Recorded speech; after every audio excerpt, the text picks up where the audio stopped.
In town, anger over Senate's latest move. Elections are over. No turning back, Uhuru lectures Mudhama as Machakos City kicks off. Your policy itaharibu ushumi wa Garissa. From the United Kingdom to Garissa, is Miravi unwanted crop?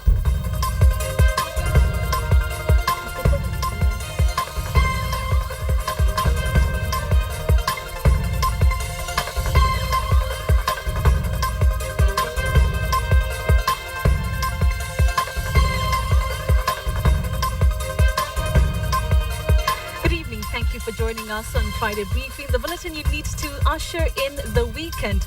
Tonight we have the latest from around the country, and Nakada Chair nominee John Mutuda will be taking a seat later on as our guest anchor. There he is, getting set for that particular job.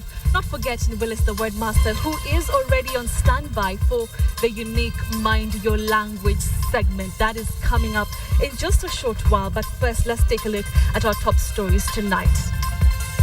Well, we begin with a tragic story from Kisumu County, where police are investigating the motive behind the murder of the parents of Nyakach MP Aduma Owor. The legislator's parents were locked up in their rural home and burnt to death by unidentified attackers. Residents say Francis Owor and his wife Mary were savagely beaten by arsonists before they were set ablaze. And as KTN's Fred Omulo reports from Nyakach, the incident comes in the wake of increased cattle rustling in the area, an issue that the MP has been fighting passionately. A somber mood has engulfed Kabete village in Nyakach after news of the brutal attack spread like wildfire. The hamlet that sits between Kisumu and Kericho County is one of the most insecure, as cattle rustlers have turned it into a primary source of stolen livestock. The government is to ensure protection of life and property. And I raised this issue in Parliament, and I told the Parliament that I needed a report. I've not gotten that report, even when I told them that my life is in danger. I know there are people who are going through my blood. Aduma's father Francis was burnt beyond recognition, while his mother Mary suffocated to death, having been locked up in the house after a savage beating. We must remain alive to the fact that Honorable Aduma has put his life in the line on behalf of the people of Nyakach. Yes. Insecurity has been here over and over many years from now. No MP has taken insecurity head on the way of Aduma has done. And what is happening? Even right now, you cannot be able to walk anywhere. Because those women who are originally and dishonored by the police. That's the truth of the matter. Leaders in the county trooped to the scene to condole with the family and the bereaved legislator. The vocal MP has had several brushes with the law over the last 3 months and has openly stated that the attack is a result of his campaign to curb insecurity in the area. Your member of parliament raised the issue of security in Nyakach. And the photos we saw caught the attention of the whole house. And you've never seen a situation where people killed in the manner demonstrated by the photos we saw in the National Assembly. A farm worker who evaded attack by hiding in the neighboring house is assisting police with investigations. Tensions remain high in the area as residents deliberate on the next move. From Kisumu County, I am Fred Omulo. All right, so that story leads us to a big question tonight, and we're not asking a yes or no question, but we are seeking your comments on the shocking murder of the Nyakach MP Aduma Owor's parents. The number to text in is 22155, and we'll sample your views during this newscast. All right, let's now give you an update on that controversial bill touching on media freedom. Deputy President William Ruto has told journalists in Addis Ababa that President Uhuru Kenyatta will refer the controversial Information and Communications Amendment Bill back to Parliament. Ruto, who was addressing the Africa Media Leaders Forum, said the head of state will not assent to the bill. The proposed legislation has received much criticism from human rights groups and media players who are accusing the government of attempting to gag the media. The bill has since been referred to the president for his signature.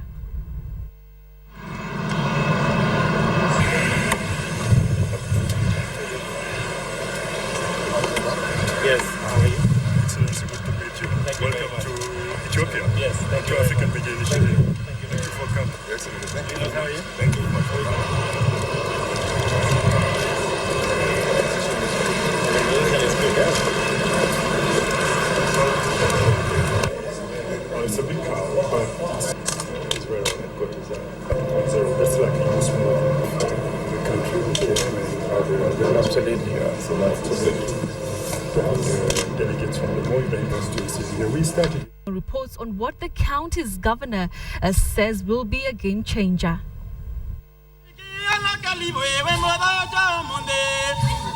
After a standoff that nearly ruined the party for Machakos Governor Dr. Alfred Mutua, the day finally came for him to unveil what could be a model city in the next few years. And he had none other than the president preside over the groundbreaking ceremony. But leaders who addressed a rally right after the ceremony did not spare Machakos Senator Johnson Muthama, who has been leading the opposition against this project. Lakini mtu anasimama kiongozi atanasema mimi naenda kotini ati rais asikuja hapa. Tunasema huyo ashindwe. Huyo ashindwe. Hapa una pepo mbaya huyo. Mimi ningependa kumshukuru Mutua na kulaani na siongopi nikilaani wale wanaopinga ile Mutua wanafanya. Ninasikitika mtu kusema anataka kupea Sikwata. Kwani huyu Sikwata amezaliwa leo? Miaka hiyo yote mtu amekuwa hapo, hakuwa na Sikwata. Siasa ya maneno iliisha mwezi wa 3. Sasa ni siasa ya maendeleo. Na ikiwa hatuwezi kuleta maendeleo, tutakuwa na umaskini. The president took the cue and lashed out at Muthama, who has gone to court to stop opening of Machakos City project. Wakati wa kufurahishana wa uchaguzi umeisha. Sasa agojee miaka ingine 5 arudi na wimbo na nyimbo za kufurahisha wananchi. Tunaelewana? Na matusi ya kutusi viongozi wenzake. Bieni ya nyamaze ndugu yangu. Ambie mimi sina haja na yeye. Na hata akinitusi leo, anitusi kesho kutwa, mimi bado nitaendelea na kazi. Kwa hivyo na haitabadilisha maisha ya mwananchi, haitafanya nini. Let us focus on work. Everyone at the presidential function appeared to have forgotten that the Agriculture Cabinet Secretary Felix Koskei was among the first to raise the red flag that part of the controversial land on which the Machakos city is to be built was allegedly grabbed from the veterinary department. Uhuru wants people in resource-rich areas to allow for the exploitation of such assets to spur development. Niko tayari tufanye kazi na nyinyi na ndio tuweze kuanza kuchimba hiyo madini, tuweze kuhakikisha ya kwamba tumesambaza umeme kwa bei ya chini kulingana na hayo madini ambayo mko nayo. Cabinet Secretary for Lands Charity Ngilu, who was found by Parliament to have violated the law in discharging her duties, defended her action of bypassing the National Land Commission in issuing title deeds. I know, Your Excellency, we are not supposed to be in politics. But what is politics if politics is not development? If I do not issue title deeds, what then do you call leadership? Local leaders asked the president to intervene and have the national government build roads and supply water in this county for irrigation and domestic use. Patrick Amimo, KTN, Machakos County. But even as President Uhuru Kenyatta slammed him, or is it because of it, the Machakos senator once again claimed that his life was in danger. Muthama says his security has been withdrawn for no apparent reason after he criticized what he calls the grabbing of the land earmarked for the Machakos city. In March this year, Muthama made similar claims in which he said that suspicious vehicles were trailing his movements within Nairobi. My life is in danger. I have no bodyguard, I have no one askari. And the authority that is there is not able to provide security for me. In my conversation with Inspector Kimayo, what he told me at last is he does not have any powers to reverse what was happening. But the best thing is that I just pray God to help me and live like another Kenyan. My problems are as a result of my stand on criticizing the government. Standing against some efforts, more so to do with the high CC cases.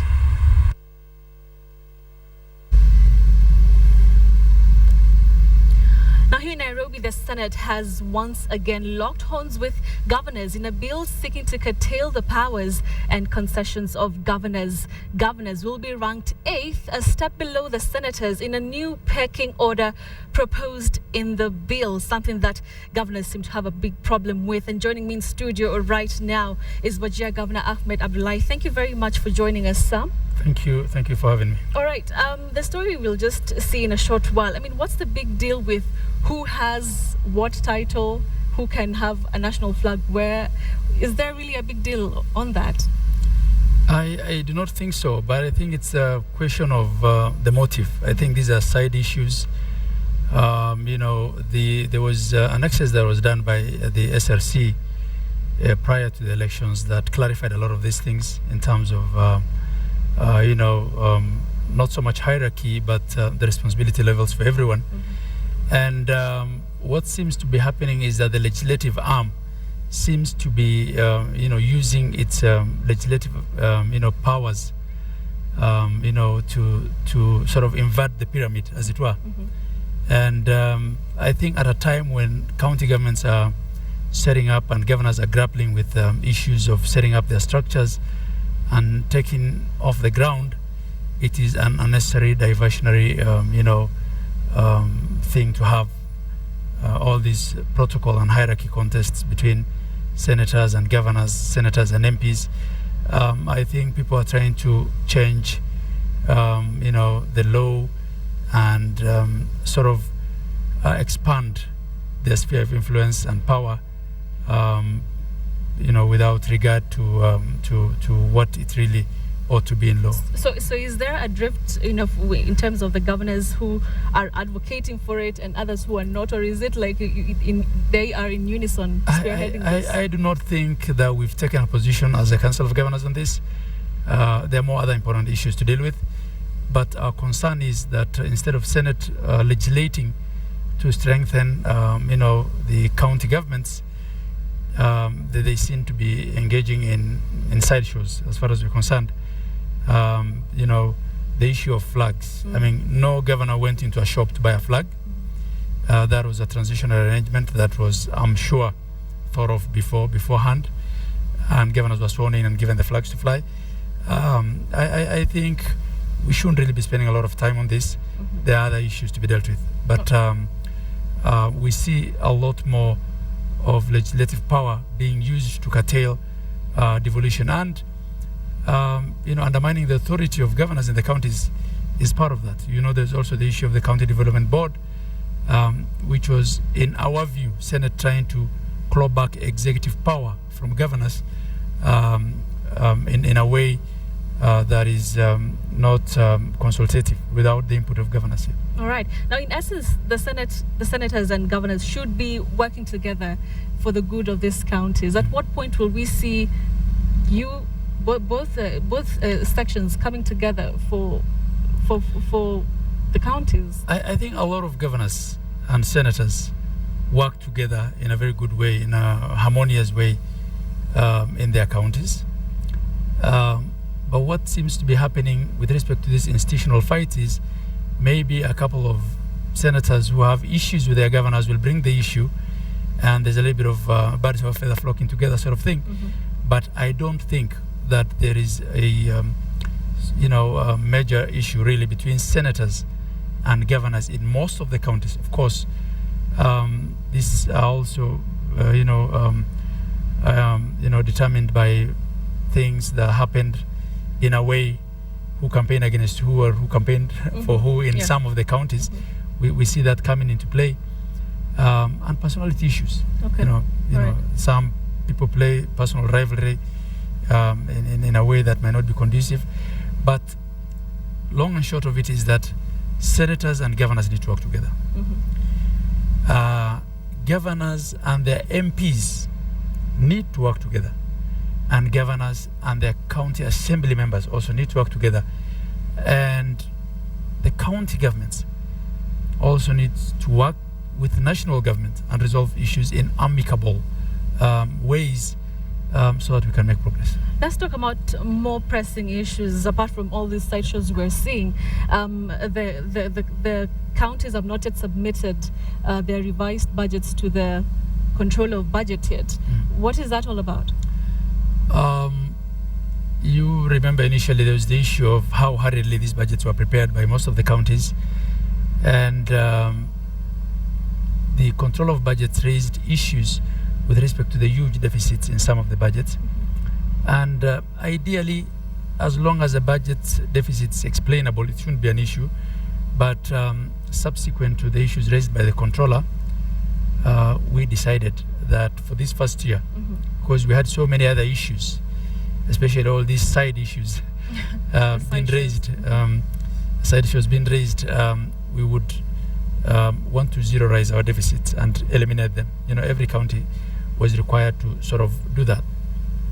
And a lot of counties, actually did that. What we did as a Council of Governors, especially my Committee on Finance, working with the CRA and the CIC and the Treasury, constituted a team to help counties make corrections to the budgets. Okay. And as of now, to the best of my knowledge, all counties did that.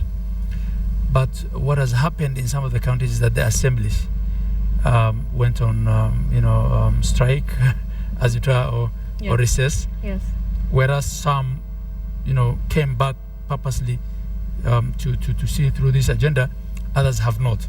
So the governors have done their bit, but they're having problems with the assemblies, and the controller is raising that. Right. I do not think it should constitute a crisis, though, because supplementary budgets can be passed anytime. And I don't think it's right for the controller to say she's withholding money on account of the revisions not being made, while knowing that most of these assemblies are on recess for issues that are really way out of the influence or what can be controlled by governors. All right. Thank you very much, Ahmed Abdullahi, for your time. Thank you very much. All right, let's move on now to a sector that could do with a bit of more regulations. The Transport Industry Cabinet Secretary Michael Kamau now says his ministry will be conducting vehicle inspection at bus stations to ensure all vehicles have speed governors. Latest government figures suggest that over 2,600 people have been killed in road accidents since the year began. Sharon Momanyi reports on the new plans that were announced during the launch of the second phase of the campaign dubbed Safety First. Jacqueline Asiko, who lost one of her arms in a road accident, is one of the many victims of road accidents in Kenya. It's been over 1 year already, but she won't forget how and why it happened. Nikamuuliza driver, unalala utatufikisha kweli? Sasa kama unalala hivi, si ungelala tu Busia wakati ulikuwa Busia, ama utupe driver mwingine juu naona kama umechoka sana, utatufikisha? Akaniambia hapana my dear, usijali nitafika. Mimi tulifika tu Nakuru roundabout, gari kaanza kulia mlio ya kama imebeba maiti. Sasa ndio ikakuja tu ikaanza ku roll na ikakuja ikaanguka. Yet nothing much seems to have changed since Jacqueline's ordeal. Between January 2013 to date, nearly 2,700 people have lost their lives. More than 5,400 have been seriously injured, with another 4,200 sustaining slight injuries. Scores others live with the trauma of undergoing such a horrifying experience. And the government says it is time to shift gears. Why isn't it the equivalent of murder? Why, when a driver is stopped by a policeman and willingly, through impunity, drives through and takes people to be hit and to be knocked down by a train, why isn't it murder? In 2006, we lost 2,714. In 2007, we lost 2,893. In 2008, we lost 3,158. You see, now we have now gone to 30,000 where we were.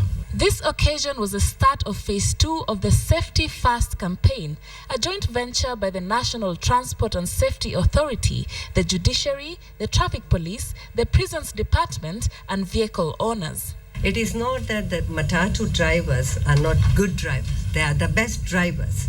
But because they are in a hurry to have some more money and get to the place. The campaign is set to focus on three things: speed and speed governors, safety belts, and conditions of tires. By the end of phase 1 of the campaigns, more than 40 million shillings was collected as traffic fines, mostly through the roadside courts. However, challenges included officers concentrating on minor offences, meting high penalties on these rather than focusing on the set objectives of the safety campaign. And so, Cabinet Secretary Michael Kamau degazetted all motor vehicle inspectors and gazetted a new team. Part of this team will not only wait for you at the roads. We are going to go to bus stops. Anybody who has taken his vehicle to the bus stop is intending to carry passengers, and that vehicle will be inspected at that point. Is that speed governor, is it the one that you can unplug? Instant justice on the road, that is very important. I think this is a very good initiative. It's a milestone in road safety issues. The National Transport and Safety Authority has launched a special speed governor, which they say cannot be removed, and also one that records the history of the vehicle's travel activity. Numerous campaigns have been held to mitigate the conundrum that is road accidents in Kenya, the latest now being the phase 2 of the Safety First campaign. One can only hope that this will make strides in curbing the problem, particularly as we head toward the December month, where lots of travel is usually registered. Sharon Mumani, KTN, Nairobi. Let us now revisit the story that Wajir Governor Ahmed Abdullahi was speaking on. And the Senate has once again locked horns with governors in a bill seeking to curtail the powers and concessions of governors. Governors will be ranked 8th, a step below the senators, in a new pecking order proposed in the bill. But as KTN's Samugina reports, governors have dismissed the National Flag, Emblems and Names Amendment Bill as yet another attempt to clip their wings. After weeks of what seemed to be a silent truce between the senators and governors, the sibling rivalry is back. And this time the senators want it in black and white that they are the big brother, not just in the county, but the nation too. We want to make leadership very simple. In the Bible, when Jesus was in leadership, alikuwa anapita hapa na punda tu, hakuwa na ukubwa ya kukimbilia. Senate wamalize hiyo maneno yao. We will bring another one in parliament to say, to be a patriotic Kenyan, upepe mendera, wherever, even in... The National Flag, Emblems and Names Amendment Bill that came up for debate yesterday ranks senators as superior to governors and members of the National Assembly. Amesema anataka president, alafu deputy, alafu hao wakuwe wakubwa. Ate governor akuwe huko chini. Kama hiyo sio siasa ya ukubwa, hiyo ni nini? The bill, sponsored by Kakamega Senator Boni Halwale, ranks the president atop the pecking order, followed by the deputy president, the chief justice, the speakers of both houses, cabinet secretaries, the attorney general, then senators, governors, and MPs in that order. The bill at its second stage seeks to reverse the president's decree to have governors fly the national flag. While it allows governors to fly the flag, it restricts them to only fly it within their respective counties.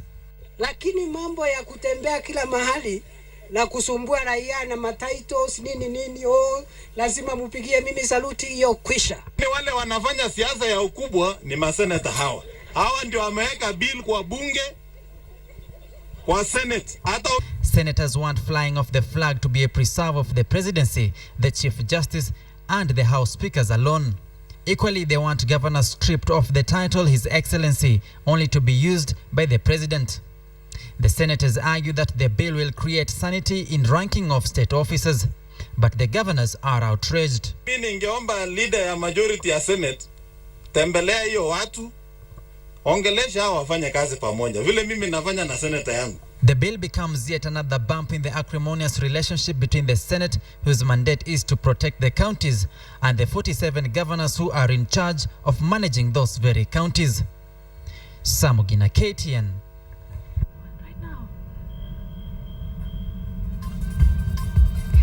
Right, time to take a short commercial break. Don't go away. When we come back, John Mutuzo takes the hot seat. You do not want to miss that. Stay tuned. When animals tell their own tales in a unique look at the Kenyan poaching menace. Pesa ya miradi tunanunua nayo mali ya huko ya kutoka Garissa na tunasomeza nayo na hata manguo yao mavazi tunavaa ya Garissa na kuna pesa hiyo ya miraa na pia ng'ombe zao tunanunua na pesa ya miraa na mbuzi yao tunanunua na pesa ya miraa. You are watching KTN Friday Briefing.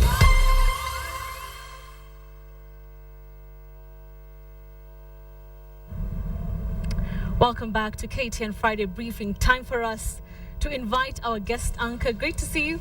Hi, Betty. This is Friday Briefing. This is how we do things. I thought there's a battery here. That's why I came flying. Yeah? Oh, really? Yeah, that's what. No worries about that. Now, yeah. My first question. Yeah. Pombe ilikufanyia nini? I discovered that if you take alcohol, it goes direct to your liver.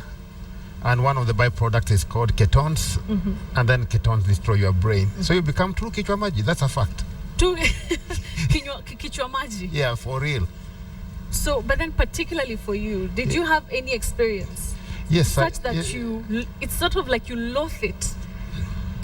I was trying I tried to be introduced to the stuff around 1974. You even call it stuff. Yeah.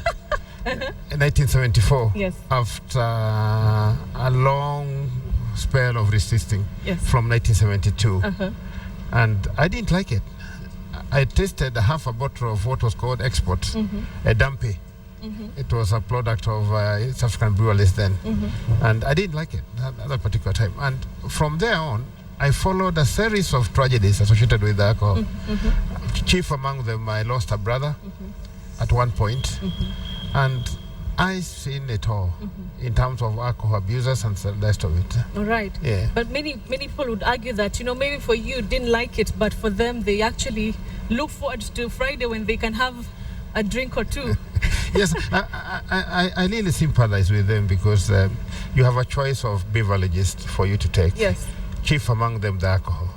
Have you ever sat down to analyze what alcohol do to your body? If you ever did, then you join me in either enjoying milk or enjoying water or enjoying anything else. It's a fact. What happens, and this is a very serious matter, Betty. Once you consume alcohol, and most of you are consuming, and cheers, immediately alcohol lands into your stomach, is absorbed direct through the mucus, the mucus membranes in the stomach, and lands in the liver. In the liver, it is destroyed, the normal alcohol is destroyed, and then you have ketones.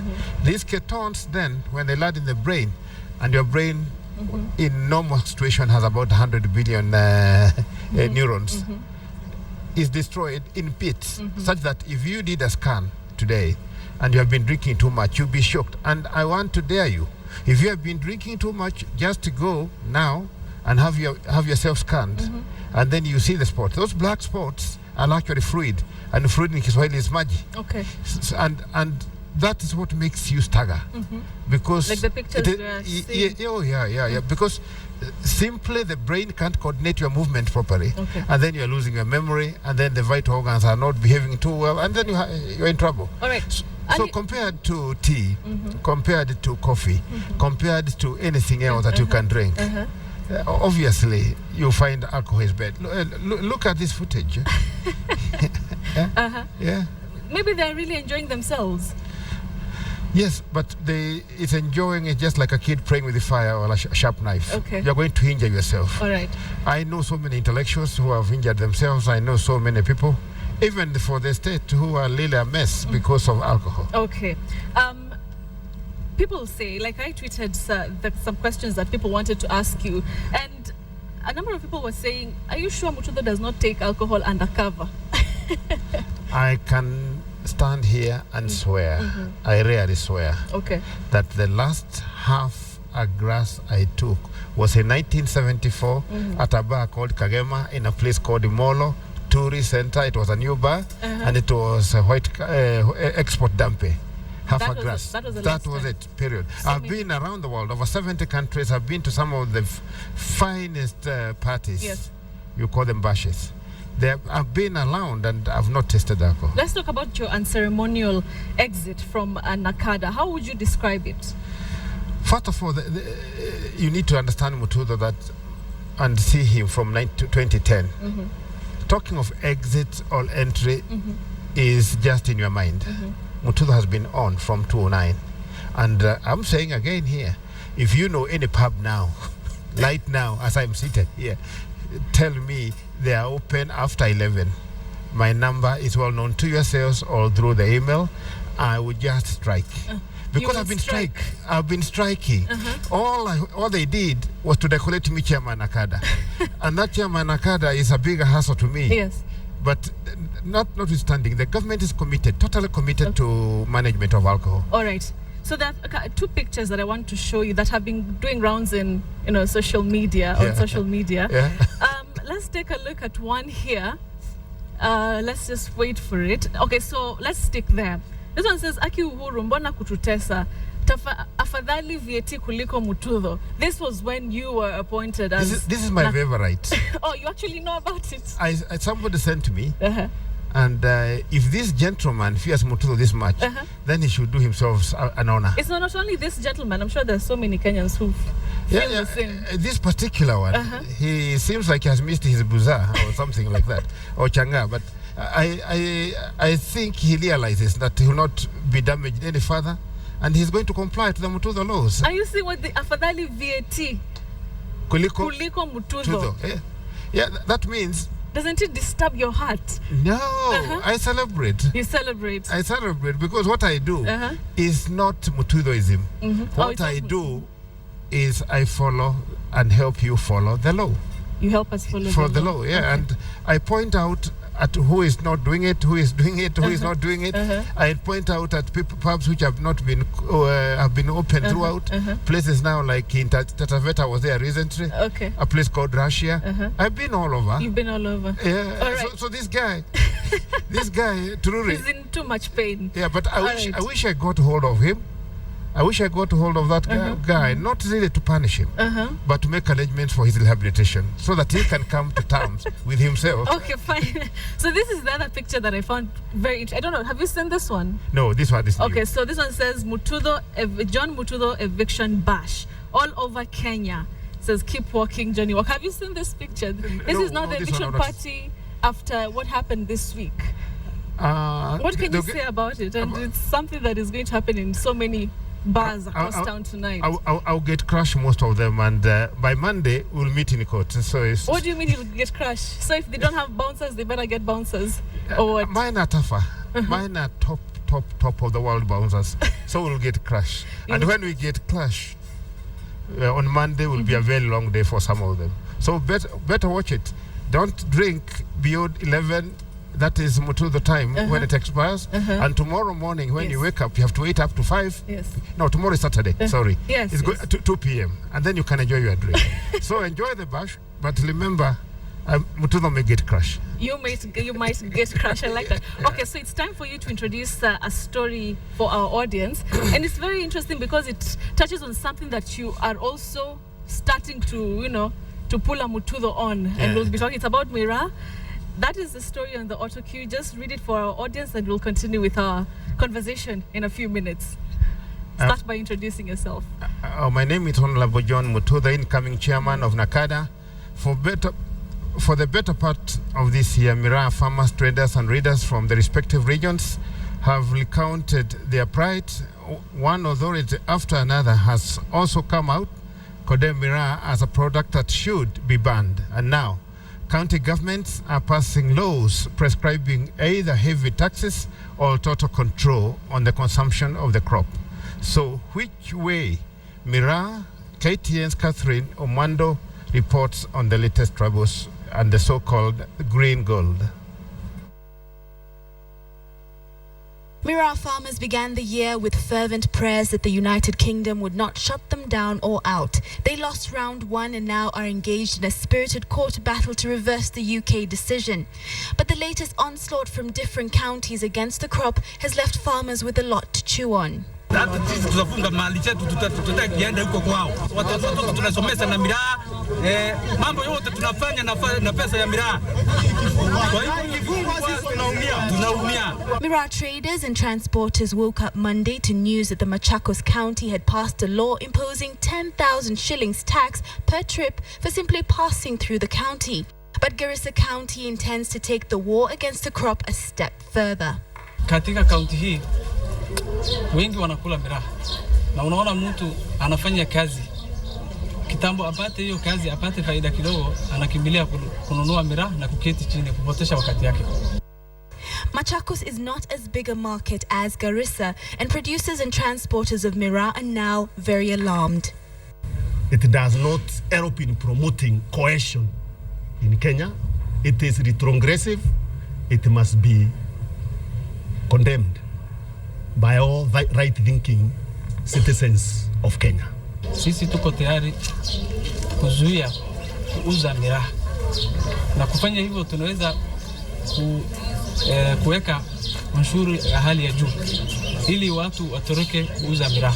Remember, trade is interaction. So if you start barring traders from a particular county from doing trade in your county, you are also inviting similar treatment from other counties, and it doesn't augur well for the country. Meru County farmers will raise funds for legal fees to aid in the court battle in London. But here at home, this crop known as Meru's green gold is now facing real and present danger of losing its luster. And farmers and traders may now have to turn a new leaf and look elsewhere for a livelihood. Catherine Omwanto, KTN. Let's return. What can you say about that story? You know, miraa farmers now, the crop under danger. That's what many people are saying out there. I want to first of all sympathize with them, and I also want to inform Kenyans that many studies have been done, and the degree of drugism, so I call, in miraa compared to alcohol is at 9%, compared to miraa at alcohol at 72%. What I would urge both parties to sit together and do the mutudo hours. The mutudo hours for the miraa. That is from 5 to 11. To be good for all.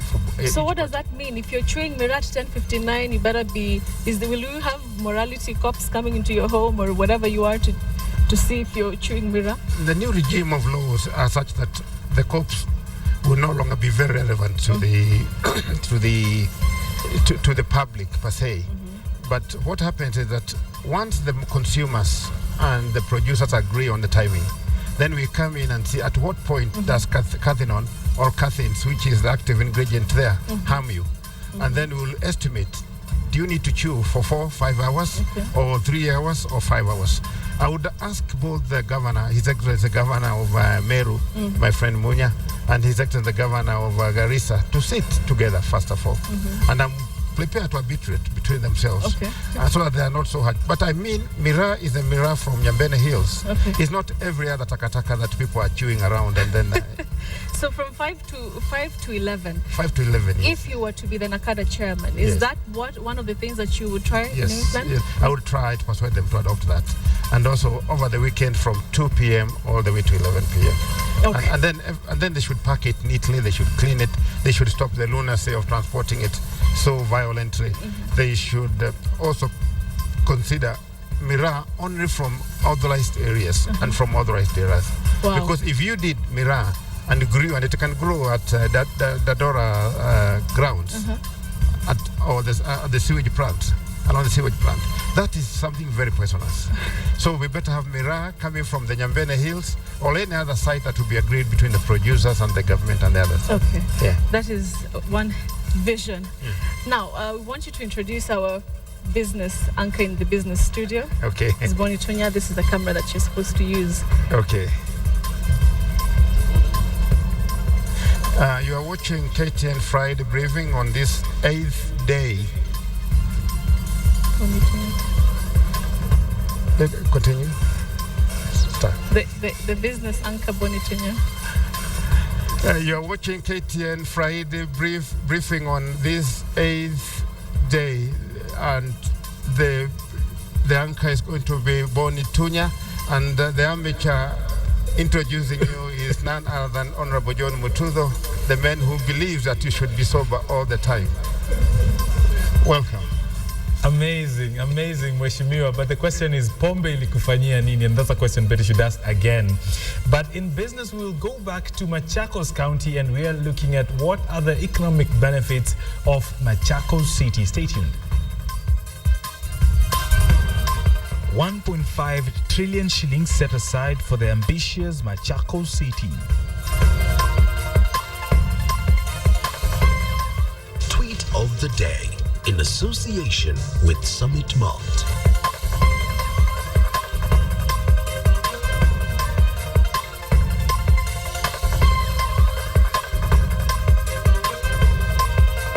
For the proposed city, the city is expected to attract at least 1.5 trillion shillings worth of investments in the coming months. KTN's business reporter Michael Karanja attended the launch and puts it all in perspective.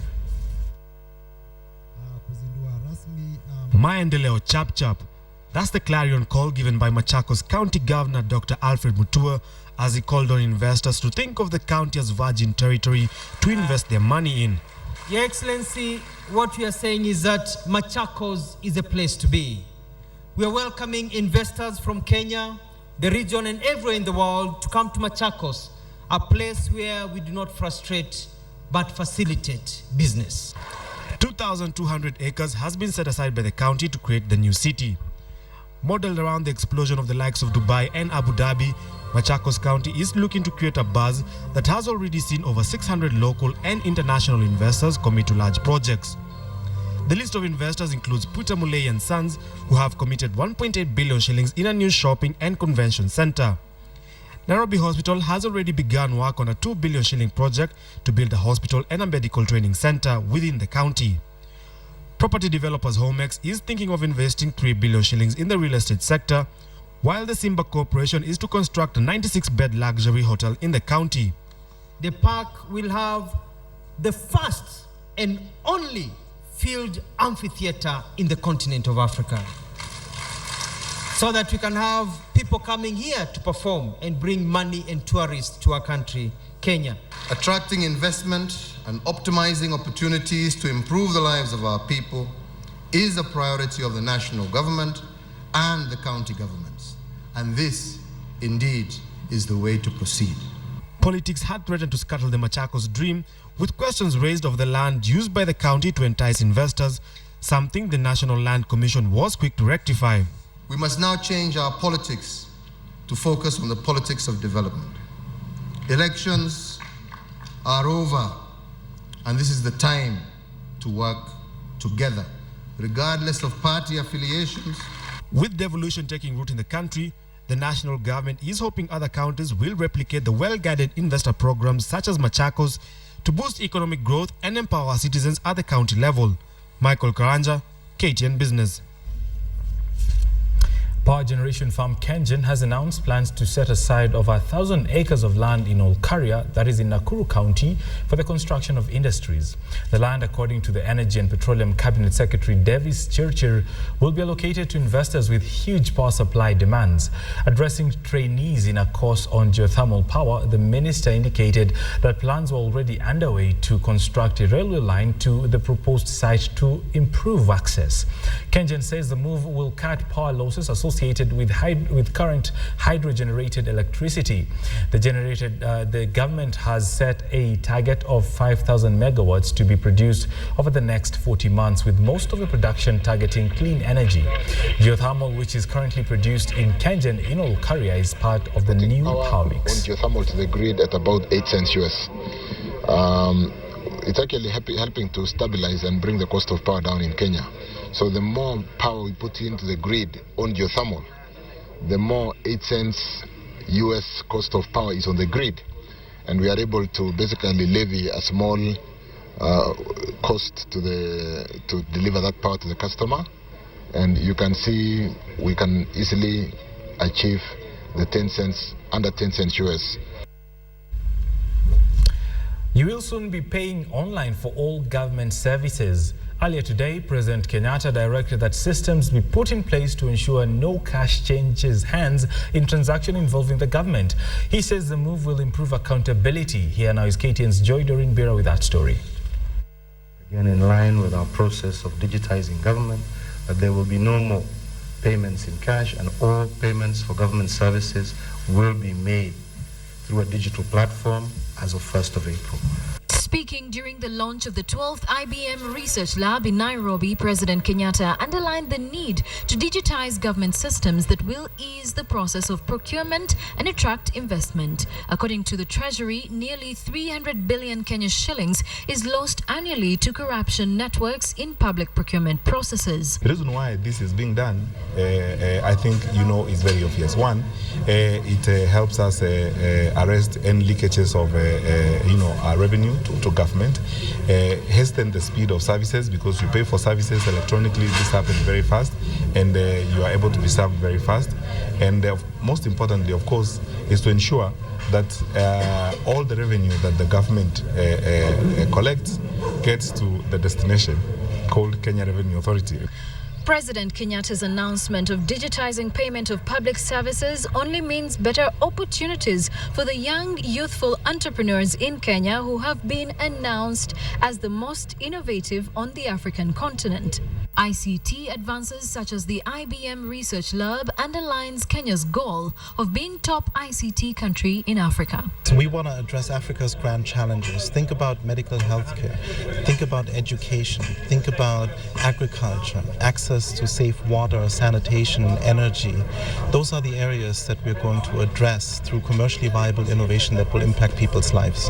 Over the years, poorly managed government systems resulting from traditional record-keeping methods has been a key factor in the rising cases of corruption. Digitizing of these institutions is expected to modernize production. The most important sector to digitize is actually the health sector, because not only will it benefit in terms of statistics, but you'll have efficiencies which affect how services are delivered to the patients. Interlinked digital government systems are expected to transform the country's economy through entrepreneurship and ICT, allowing for access to information, thus strengthening local and foreign investment. All of us together, oh God, bless the future of technology. In the name of the Father, and of the Son, and of the Holy Spirit. Joy Doreen Bira, KTN Business. And finally, the National Social Security KTN Sports, in association with Guinness. He believes a man's name finds its meaning not in what he says, but in what he does.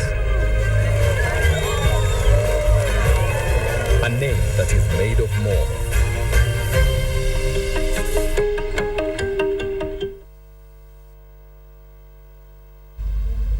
All right, time now for KTN Sports Today. I am Nicholas Mudimba. The Kenya Premier League season ends tomorrow with focus centered on the second spot of the relegation zone. FC Leopards have been training at the home ground in Mumias as they plotted down to send homeboys to relegation tomorrow. So for Park, on the other hand, as second spot candidates will be playing away to Mathare United, who need victory to secure a place in next year's league. Sony Sugar City Stars will also be fighting for survival in the league. All eyes will be on the clash at the Mumia Sugar Complex and at the Kasarani Stadium. That is, in as far as the fight for the second place is the subject matter. Conversely, the match in Awendo between host Sony Sugar and Bandari FC will also receive some attention since the Sugar Millers are still fighting relegation battles. In Mumias, coach James Nandwa, whose contract with the Leopards is set to end in December, is keen on sending homeboys back to the Nationwide League and occupy second spot. The coach is aware that Sofapaka, who will be visiting Mathare United, is also smelling blood and could snatch the 3 points. Anthony Kimani is back, Wafula is back, so I think I don't have any problem with the defense. Everything is okay. Should the Leopards and Sofapaka win their respective matches, then goal difference will be used to separate them. As at now, a goal separates the two teams, all with 47 points. Good thing, because after playing on Saturday, we'll be staying here until on Thursday next week, preparing for that Go TV. So we are still working hard. We must work hard so that we can do well for that cup. And above all, I'm happy with the management because they made us stay here until next week on Thursday so that we can prepare for that match. Homeboys, on the other part, are expected to employ every muscle in their systems to ensure the 3 points, which could save them from the big axe. Their survival, however, highly depends on how the other relegation-threatened teams, Sony Sugar and City Stars, will fare in their respective matches. Relegated Karuturi Sports have nothing to lose and could spoil or hand KCB the 3 points. Joshua Kimboy, KTN Sports Today. Tomatoes rugby now. The National Rugby Sevens coach Paul Chu is asking Kenyans not to expect instant results on his first assignment, the second leg of the RB series in Dubai. The coach says he will work on transforming the various departments, which could take some time before delivering results. Today was his 4th day with the team, the South African working on the defense department, which according to him has been very, very porous. It is 6 a.m. and the National Rugby Sevens are already out for another grueling raft of preparation. There is no time to waste here as the second leg of the IRB series in Dubai is fast approaching. The squad is the cream of the Sevens rugby. New coach Paul Chu has been keenly following the training program since taking over early this week. Under the former coach Mike Friday, the team had little contact time with the head coach, but from now henceforth they will have the luxury of being with the head coach around the clock. And even though there are less than 3 weeks to go to the Dubai assignment, the team has covered enough ground to face the strong opponents. I think, how we look at things and how we select our teams, and we're looking for attributes, we're looking for work ethic at trainings, and we look how quick, people can take things in, how quick they can learn and progress. But even with expectation high, True is not promising instant results. I think sometimes a bit of a culture shock because you're coming in introducing a lot of new concepts and new philosophy, and almost like a culture of excellence. So I think it's a bit of an overload maybe for the players at the moment. So we just want to take it one step at a time and take it baby steps and just to make slow strides in progressing every single day. Players in camp are optimistic, especially so after testing the new techniques the coach has introduced to the training regime. Training has changed a little bit. We are just trying to adapt as players. We're used to the system of play. Those are the only things that I think the players are getting a challenge to get used to. Kenya's in Pool A in Dubai alongside New Zealand, France and Portugal, and all eyes will be on the new man. All right, let's hope for the best now. Still in rugby, the Kenya Rugby Union has unveiled its draft constitution as they seek to meet the requirements and expectations of the new sports law. The union hopes to have the document ready to be able to receive the instruments to run the sport legally here in the country. Meanwhile, the national 15s team will leave the country on Sunday for Windhoek, Namibia, for the Tri-Nations tournament where they play Zimbabwe and the hosts. The new Sports Act that took effect on August 2013 requires all sports governing bodies in Kenya to apply for registration within 1 year after the bill was signed into law. In order to align itself with the requirement, the Kenya Rugby Union has already unveiled its draft constitution. Our constitution will be building a house of cards, and you know what happens. The new constitution will be amended in March next year during the special general meeting when new officials will be elected to serve for 4 years as required by the Sports Act, unlike the 2 years that Kenya Rugby Union adopted. Meanwhile, a 24-man rugby 15 squad will depart from the country to take part in the Windhoek Tri-Nations tournament next week. There's a few guys here that's part of the 7 squad, training with the 7s and training with the 15s. So the way forward for us in Kenya now is if they see there's certain guys that they're not going to use and we have a tournament, we'll use them. Jerome Powata's boys will play Zimbabwe in their opening match on Tuesday before playing Namibia on Saturday. Lynn Washira, KTN Sports Today. All right, Mombasa could host some of the Sekafa Senior Challenge Cup matches after pay TV channel SuperSport expressed satisfaction of the ongoing renovations. Though not so much work has been done since the county governor commissioned renovation work 2 weeks ago, SuperSport officials who toured the facility today said they will be comfortable to beam the matches from the coastal town. SuperSport executive producer Max Shunwangwa represented the pay TV channel. Mombasa County Officer in charge of sports Hazel Koitaba says the remaining